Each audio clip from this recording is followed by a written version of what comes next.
Hello everybody, have a good day to all. જ્ઞાન world ચેનલના માધ્યમથી વર્ચ્યુઅલ એજ્યુકેશનમાં આપનું સ્વાગત છે. વર્ચ્યુઅલ એજ્યુકેશનમાં મારો આ પહેલો વિડીયો જે હું અત્યારે પ્રેઝન્ટ કરી રહી છું. બાળકો, અત્યારે મોસ્ટ ઓફ તમારા બધાની એક્ઝામનો સમય આવી ગયો છે. તો આઈ થિંક કે તમે લોકો પણ અત્યારે રિવિઝન કરી રહ્યા હશો. તો મેથ્સની અંદર ધોરણ 8 મેથ્સમાં આપણે લઈશું ચેપ્ટર નંબર 2 એકચલ સુરેખ સમીકરણ. બરોબર, તો એમના થોડાક દાખલાઓનું આપણે અહીંયા શું લઈશું, રિવિઝન લઈશું. બરોબર, તો ચાલો જોઈએ 7. બરોબર, તો હવે આપણે બધા ભણી ગયા છીએ અગાઉ. બરોબર, તમારે આ શું થાય છે, રિવિઝન. તો અહીંયા આપણને ખબર જ છે x શું છે, ચલ છે. સામે અહીંયા 2 છે, કેવી સંખ્યા આપણે ગણીશું, અચળ પદ. બરોબર, અને આખું જે ટર્મ્સ બની આને આપણે શું કહીએ, સમીકરણ. બરોબર, તો હવે આપણે અહીંયા વધારે સમય ન લેતા શું કરશું બાળકો, હવે અહીંયા જે કંઈ પણ આલ્ફાબેટ આપેલા હશે ને, નીચેના સમીકરણનો ઉકેલ મેળવો, જ્યારે પણ તમને એવું કહેવામાં આવે ત્યારે આપણે શું કરશું, x y z a b c d whatever કોઈ પણ આલ્ફાબેટ આપેલા હોય તેનો આપણે શું કરશું, ઉકેલ મેળવશું. બરાબર, ઉકેલ મેળવવો ધેટ મીન્સ શું કરશું આપણે, તો કે x y z alpha beta gamma whatever જે કંઈ પણ તમને આલ્ફાબેટ આપેલા છે, બરોબર, એને આપણે શું બનાવશું, સમીકરણનો કર્તા એટલે કે સબ્જેક્ટ. બરોબર, તો હવે અહીંયા સમીકરણની અંદર સબ્જેક્ટ કોણ બનશે, કર્તા કોણ બનશે બાળકો, x. બરોબર, કારણ કે આપણે કોનો ઉકેલ મેળવવાનો છે, x નો. હવે તેથી આ 3 ટપકા છે એ શું દર્શાવે છે, તેથી x is equal to 7. હવે અહીંયા જો x ની સાથે 2 છે એ કેવા છે બાળકો, માઇનસ. તો -2 છે એ ઇક્વલ ટુ ની પેલી બાજુ જશે. બરોબર, તો માઇનસ હશે એ શું થશે, પ્લસ થશે, અને પ્લસ હશે એ શું થશે, માઇનસ. બરોબર, તો આ -2 છે આ બાજુ જશે તો શું થશે, +2. બરોબર, તેથી x is equal to 7 + 2 કેટલા મળશે બાળકો આપણને, 7 + 2 9. તો આ શું થયું, આપણા સમીકરણનો ઉકેલ મળી ગયો.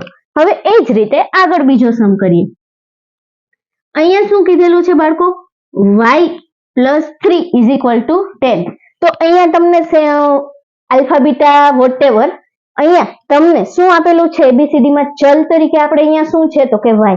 તો હવે આપણે અહીંયા ઉકેલ કોનો મેળવશું બાળકો, y નો, ઓફકોર્સ. બરોબર, તો ચલો y, તેથી કરવાનું ભૂલવાનું નહીં, કારણ કે આ તમારા બેસ્ટ પેપરની સાઇન છે. બરોબર, તમારું પેપર કેવું હોવું જોઈએ, એકદમ નીટ એન્ડ ક્લીન, સારા અક્ષરે લખેલું હોવું જોઈએ.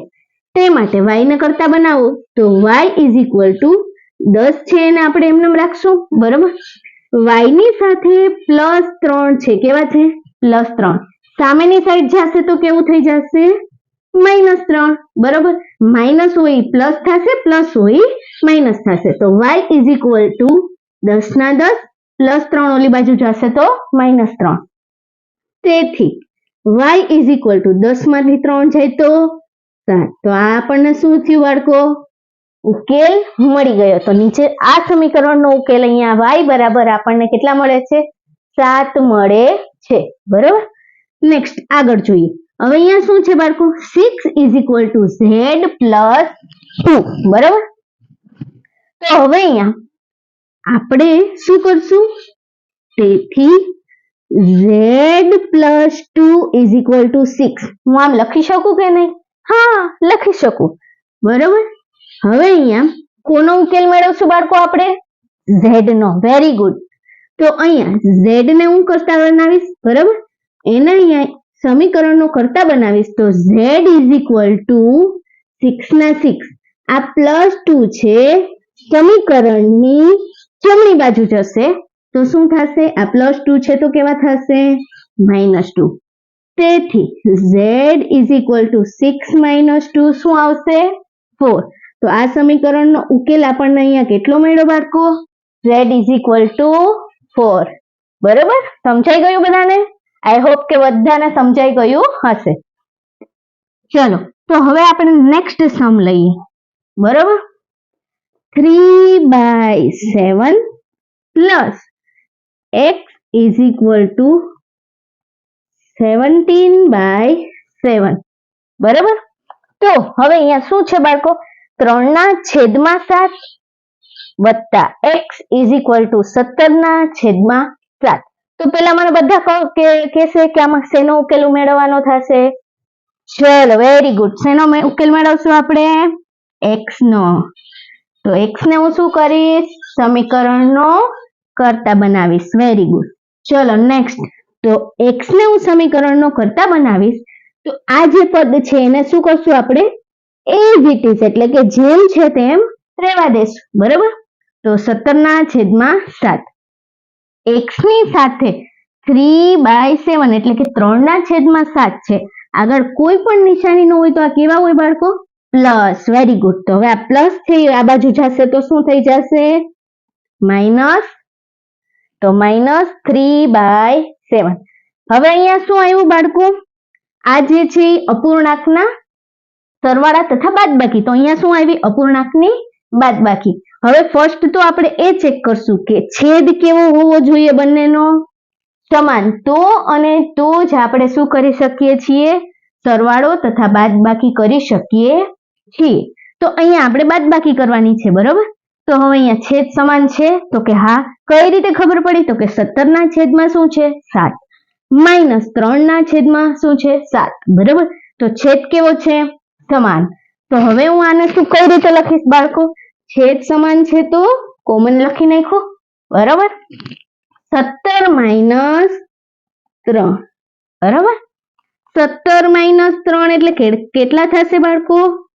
14 થશે, બરોબર.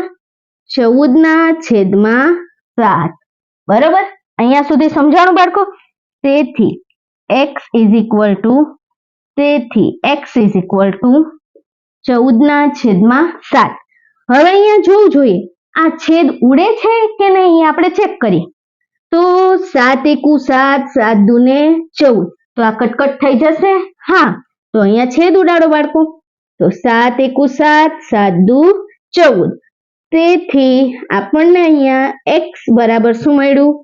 2/1. તો છેદમાં 1 લખો કે ના લખો? શું થાય? ચાલે. તો અહીંયા આપણને x ની વેલ્યુ કેટલી મળી બાળકો? 2. સરસ. ચલો નેક્સ્ટ આપણે લઈએ એક્ઝામ્પલ. આઈ હોપ કે બધાને સરખું સમજાતું હશે. ચલો રિવિઝન છે એટલે જેટલું બને એટલું સરસ રીતે તમે આ ચેપ્ટરને સારી રીતે કવર કરશો તો તમને સારામાં સારા સ્કોર મતલબ કે માર્ક્સ આવશે, બરાબર. તો હવે આપણી આગળ રકમ છે 6x = 12. 6x = 12, બરાબર. તેથી અહીંયા શું કરશો? તમને પ્રશ્ન થાય મેડમ અહીંયા કોને કરતા બનાવો? કઈ રીતે બનાવો? સિમ્પલ છે બાળકો. x ની સાથે 6 છે શું છે? તો કે શું છે? ગુણાકાર થઈ ગયેલો છે. 6 છે x નો શું કહેવાય? સહગુણક, જે આપણે આગળ જોઈ ગયા છે ને બાળકો, બરાબર. તો આ જે છે એ શું કહેવાય? x ની સાથે ગુણાઈ ગયેલો છે, બરાબર. ગુણાકારમાં જે ટર્મ શું હોય એ બરાબરની આ બાજુ જશે તો શું થશે? ભાગાકારમાં આવશે, બરાબર. એટલે કે જો અહીંયા કોઈ ટર્મ ગુણાકારમાં હશે તો એ ક્યાં જશે? ભાગાકારમાં. ભાગાકારમાં હશે તો ક્યાં જશે? ગુણાકારમાં. પ્લસમાં હશે તો ક્યાં જશે? માઇનસમાં. માઇનસમાં હશે તો ક્યાં જશે? પ્લસમાં. Very good. તો હવે અહીંયા 6x = 12. તો અહીંયા x ને આપણે શું કરશું બાળકો? કરતા બનાવશું. શા માટે? આપણી સૂચના શું હતી? નીચેના સમીકરણનો ઉકેલ મેળવો. તો અહીંયા આપણે આ જે સમીકરણ આપેલું છે એમાં ચલ કયું છે બાળકો? x. ધેટ્સ વાય આપણે કોનો ઉકેલ મેળવશું? x નો. તો x = 12/12. આ 6 છે એ ગુણાકારમાં છે, આ બાજુ આવશે તો ભાગાકારમાં. તેથી x = 6 × 6. 6 ના પાડામાં 12 આવશે કે નહીં? તો ચલો જોઈએ. 6 × 1 = 6, 6 × 2 = 12. તો આ કટકટ થઈ જશે બાળકો? તો કે હા. તો 6 × 2 = 12. 6 × 2 = 12. ઓકે.